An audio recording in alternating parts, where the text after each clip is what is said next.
Welcome to the channel. What's up, my 0 subscribers?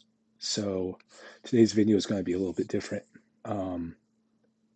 It's going to be a little bit more structured. So just a quick breakdown. The first part of the video is going to go over what the channel is and the intention behind it. The second part is going to go over something called the Matador study, which is pretty much how I'm structuring how I'm going to be structuring the entirety of the series. Third, I'm going to be going over maintenance calories. And fourth, I'm going to be discussing how my training and my diet kind of align and work alongside each other. And then fifth, I'm going to be adding something new to the videos every week, which is going to be my weekly reflections. I'll get into that more towards the end of the video, but yeah. Starting off, so the idea behind this channel is I want this to be a video journal of my weight loss journey, and I want to post a video every week so I can track my progress, hold myself accountable, and I don't know, if you think it's cool, you can follow along. But yeah, this has been a lifelong thing. I am 30 years old now, or I'm going to be 30 in March, and trying to lose weight and achieve like my ideal physique and hit like the elusive like 10% body fat has been something I've been chasing forever. The amount of times I've failed and the amount of setbacks, yeah, it hasn't been easy, but I'm hopeful. So yeah, you can expect a video every week, and it's going to kind of coincide with my binge eating disorder. For those of you that don't know, I was diagnosed with binge eating disorder fairly recently. I mean, I've had it my whole life. I just didn't know it wasn't normal. But yeah, the whole point of this series is to pretty much show that even with a binge eating order, I can lose weight and achieve the body, physique, and lifestyle that I want. And if I can do it, who's to say you can't? But anyways, moving on, I want to discuss what the Matador study is for those of you who may not know. So there's this guy, his name is Dr. Lane Norton. If you haven't heard of him, I would highly recommend checking him out. He's got a dope channel, bunch of videos on fitness, diet. This guy is super well educated and just, yeah, his videos are dope. Anyways, one of his videos, he discusses this thing. It's called the Matador study, and apparently it's this study that was done, and most people that lose weight struggle to keep the weight off.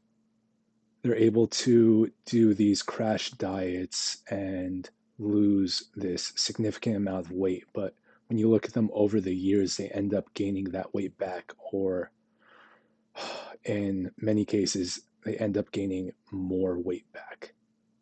So what the Matador study is it's this approach of losing weight slowly but sustainably over a longer period of time, and this allows individuals to keep the weight off and not mess up their metabolism and other stuff that go on within your body.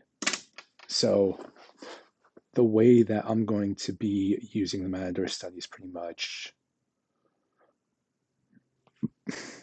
I'm going to be doing 4 weeks of a calorie deficit followed by 1 week of a calorie maintenance period. So pretty much you can figure out what your calorie deficit is or your calorie maintenance is based on your total daily energy expenditure, TDEE. You can look that up online, find a calculator, and put in your weight, your height, and figure out your numbers. So I am 29 years old, 6'3", and I weigh 215 pounds around there.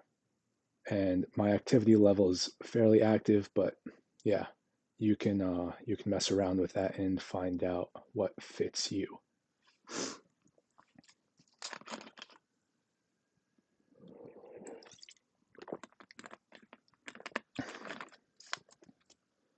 So the last this last week was my maintenance week, so the 4 to 5 weeks before were deficit weeks. And pretty much I started off at 222 pounds and I ended my deficit window at 217 pounds. So pretty much over the course of 5 weeks, I lost 8.8 pounds, and that comes out to 1.7 pounds. So I'm exactly where I want to be. The goal behind this was to average 2 pounds a week of weight loss, and I've been pretty spot on. But yeah, this past week was my maintenance week, and I don't know what it is. Maintenance weeks have just always been difficult for me. I've never really done them properly, and that's usually been like my Achilles heel for staying consistent on the diet.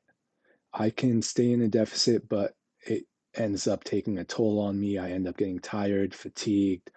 My workouts start sucking. I start getting cravings, like really bad cravings, like to the point where I can't control. Um, yeah, I'm not going to go in too much into binge eating disorder and how that's different from overeating, but yeah, I'll save that for another video where I can dedicate some time and energy into researching and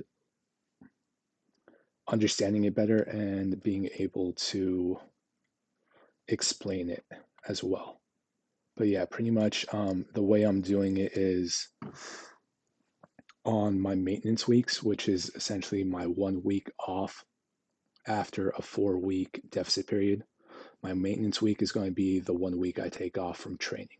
So ideally, with my training, I want to be training 4 to 6 weeks consistently, and then give myself anywhere from a week to 2 weeks off from training, just to give my joints, my muscles, my body just some time to recover. Give myself some time away from the gym because I don't know.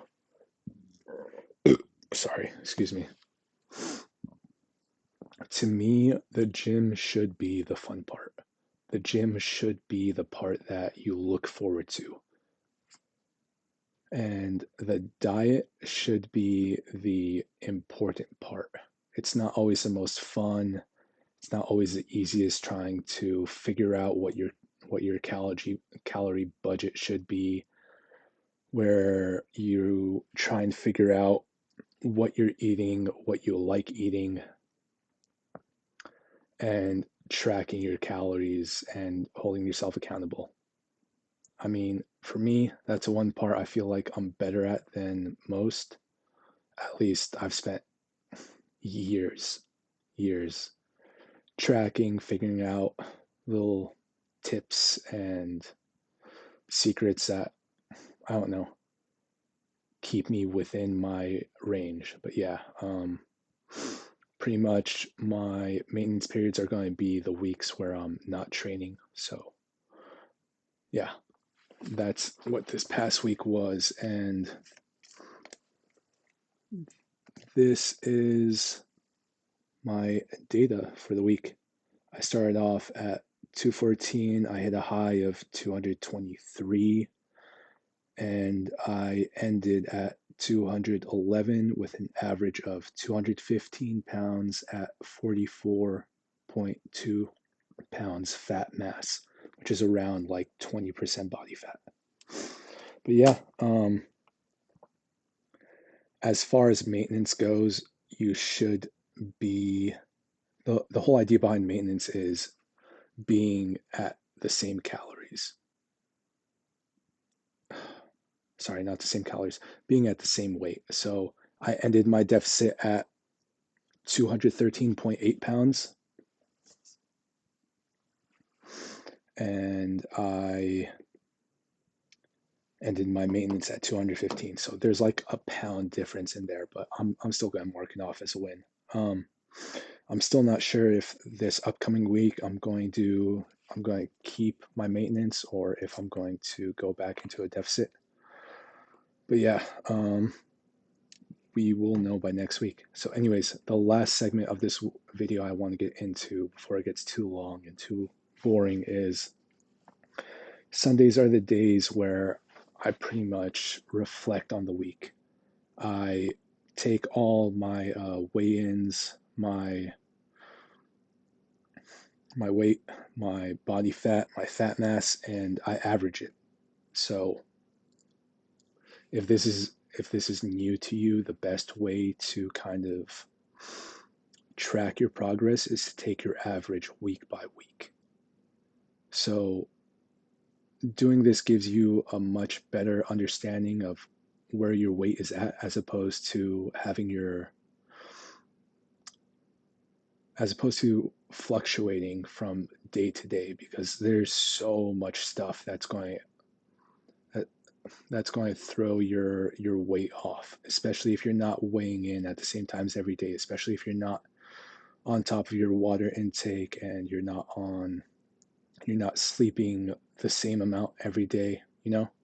So pretty much Sundays are the days where I take the averages of my weight and I go over my journal entries. So those are the two big things I do every Sunday. And then pretty much every Sunday I go for a long run. I don't know. I just like going for a run on Sundays. Usually clears my head and gets me ready to do these videos. But yeah, anyways,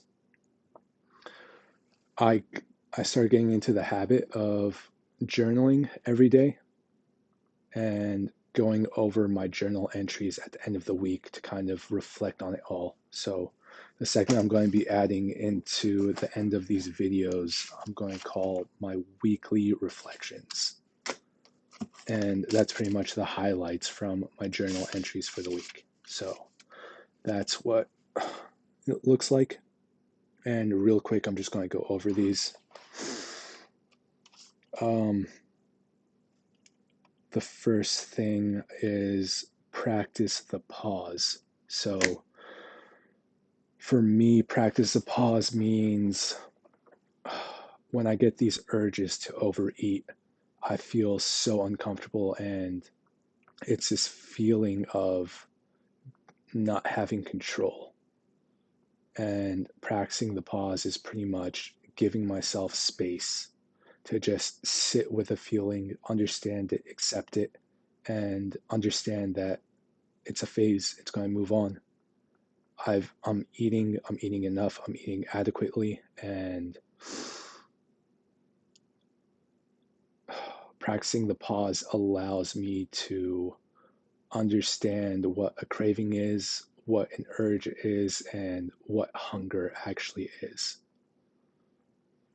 The next one is the person who has anticipated the coming of troubles takes away their power when they arrive. The man who is always expecting her easily withstands her. So this is a quote by Seneca I came across on Instagram. Pretty much, I don't know, the way I see it is there's a balance to life. You can't experience the highs without experiencing the lows. I mean, the lows are inevitable, but pretty much this quote, or the way I understand it, is you got to prepare yourself for the periods in life that are going to be difficult. A perfect example is this surgery.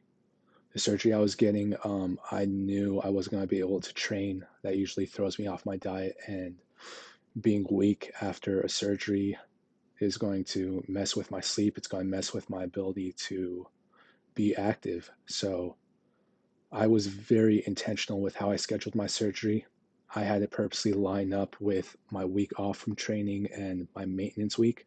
And I still struggled. I mean, I planned the hell out of this week and it was still difficult for me, but I managed to get through it. And that's what planning ahead and not running away from difficult times allows, you know? Um, I don't know. There's this thing that I believe with character. Your character is built and developed on the days where it's hardest to show up. Anyways, the next bullet point is in order to insult me, I must first value your opinion. So I try to be open and understanding and accepting of others around me, but I tend to be a super emotional person and I get my feelings hurt pretty easily. But I don't know. This quote kind of resonated with me. There's one thing that you're probably going to hear me say a lot on this channel. I am in control of me. I can't control what anybody else does. I can only control what I do. And yeah, it's as simple as that. Once you stop trying to control everything around you and realize that you can only control yourself and your actions, I don't know, life kind of becomes a little bit easier. And it coincides with this: in order to insult me, I have to first value your opinion. I can't control what other people say. Their opinions of me, what they think of me, shouldn't really hold much weight unless it's someone who actually knows me, who's taken the time to understand me and comes from a place of love and understanding, you know? Yeah, an opinion isn't really going to hurt me. I know myself pretty well, and unless you've taken the time to know me, what you say holds little to no weight. The next one is desires from agitation align with your ego. Desires from stillness align with your soul. So this, to me, is a quote from is a quote that helps you understand emotions and where they come from. And if you're feeling angry or stressed or frustrated, you you don't have to act on it. I don't know, it kind of goes back to the first thing: practice the pause. Allow yourself to feel your emotions, but don't let your emotions control you. Your thoughts and emotions, they're going to come and go. They're going to come and go like waves crashing on the shore. Instead of allowing yourself to be rocked and moved by every wave and allowing the waves to control you, imagine you're on the shore just observing the waves crashing. So they don't really have an effect on you, you're just watching them as they come and go. But yeah, and lastly, conflict delayed is conflict multiplied. This was said by one of my role models and mentors, Jordan Peterson. Pretty much the idea behind this is to act on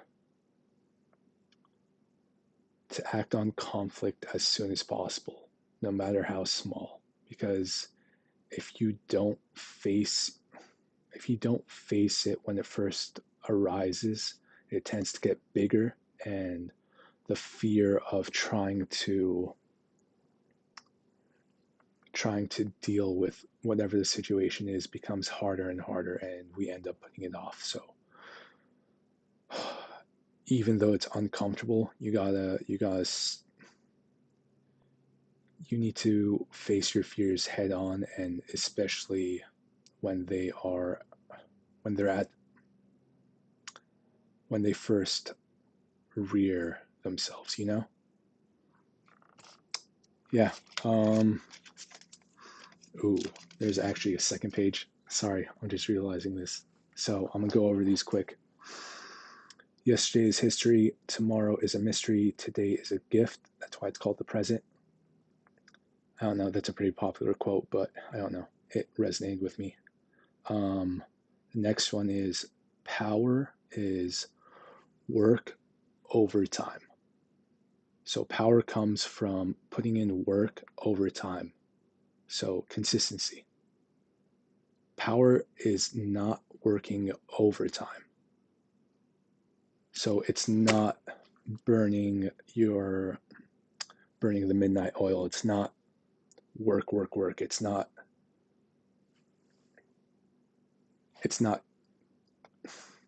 using all your energy.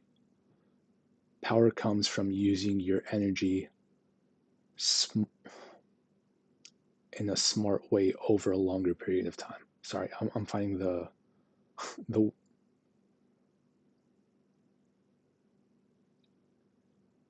words aren't really coming to me right now. Anyways, the last one is luck is when preparation meets opportunity. This one resonated with me because I don't know, this concept of luck. I don't know, I have a tendency of looking at other people like, oh, their life is so much better than mine. Oh, they get so much luckier than me. Like they have things that I don't have. But I don't know. I'm starting to understand that luck is this it's this thing that happens, and the more prepared you are, the more these opportunities of luck are going to present themselves. And if you're prepared, you're more likely to take these opportunities. You're more likely to notice when these opportunities arise, and you're more likely to act on them. But yeah, if you watch this video, I appreciate you watching. And until next time, next week, we'll be doing the same thing. We'll be going over my weigh-ins, and we'll be going over hopefully my runs if I'm feeling up for it. And we'll be ending the video with weekly reflections. Anyways,